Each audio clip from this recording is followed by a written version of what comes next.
বাবা আমাকে একটু সামনে রামচন্দ্রপুরে ছেড়ে দেবে? আমি অনেকক্ষণ থেকে দাঁড়িয়েছি, কোনো গাড়ি আসছে না। না বাবা, নিতে হবে না, আমাদের এমনিতেই অনেক দেরি হয়ে গেছে। দাঁড়া মা, আচ্ছা আপনি পিছনে ধরে বসুন। বাবা এই রাস্তা দিয়ে না, এই রাস্তা দিয়ে চলো। আমি তো প্রত্যেকবার এই রাস্তা দিয়েই যাই। কালী মন্দির এই রাস্তা দিয়ে তাড়াতাড়ি পৌঁছাবে। আচ্ছা ঠিক আছে। বাবা এখানেই দাঁড়াও।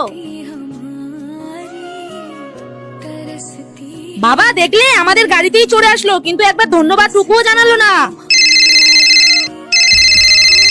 ভাই তোরা কোথায় আছিস? কেন, কি হয়েছে? ভাই তুই ডাউচের রাস্তা দিয়ে আসিস না, ওখানে খুবই মারামারি হচ্ছে আর গাড়িও ভাঙচুর হচ্ছে। কি? আর বাবা আমরা যে কালী মন্দিরে যাবো সেটাই বা উনি কিভাবে জানতে পারলেন? সত্যি তো।